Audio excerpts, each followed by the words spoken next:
What if teaching kids about space wasn't just about memorizing the planets, Mercury, Venus, Earth?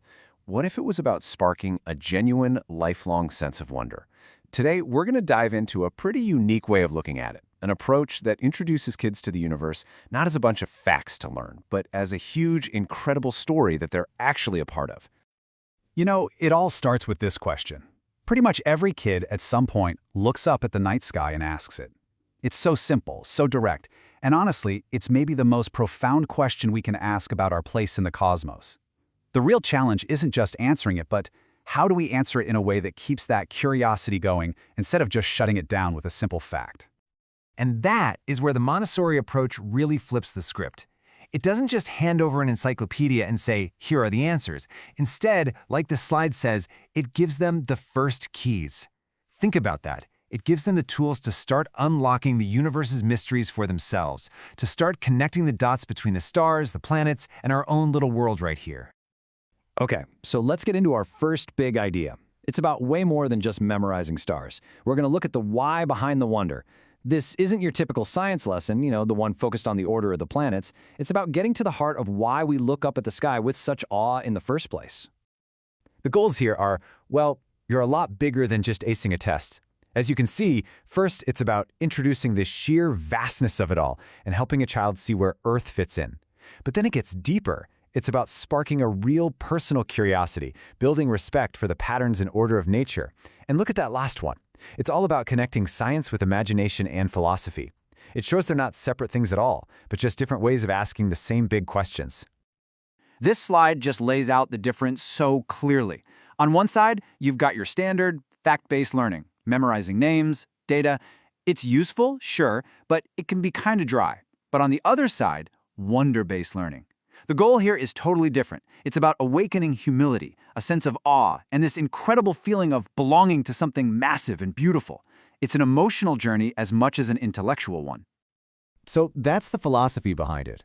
But how in the world do you actually teach something so big? That brings us to our next section, making the universe tangible. This is all about the how, the hands-on stuff that brings these giant abstract ideas right down to earth. And the tools they use, they are just beautiful in how simple and powerful they are. You can see here a basic globe and a flashlight. That's all you need to show how day turns into night. Star charts aren't for memorizing names, they're for finding patterns. And those moon phase cards, they encourage a kid to actually go outside and track the real moon. But the thing that ties it all together is the story-based lessons. They frame all this science inside a grand, epic narrative about the universe. But how do these simple things create such a lasting memory? Let's just walk through a little story, okay? We'll see exactly how this whole method comes to life, from what happens in the classroom to what happens back at home.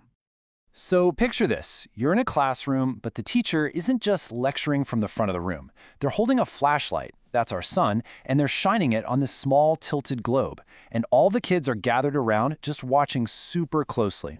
And as that globe slowly turns, a child can physically see their own country, their own home, move from the light into the darkness and then back into the light again.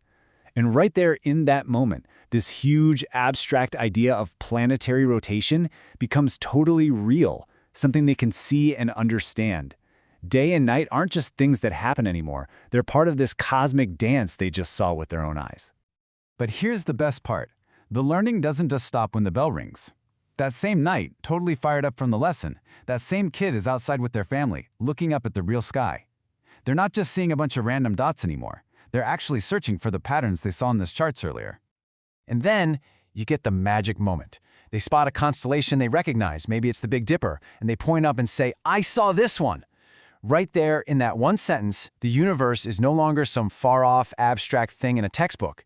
It's theirs. They have a personal connection to it. It's absolutely amazing.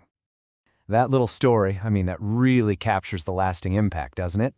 Which brings us perfectly to our final section, the science of wonder. We're going to explore that wow moment and why it has such a lasting impact on how a child sees the world. What that child just experienced was the building of a really powerful bridge. It's a bridge that connects the learning they do at school with the exploring they do at home. And just as important, it's a bridge between the world of science and the world of imagination. It teaches them that these aren't separate things. They're two sides of the very same coin.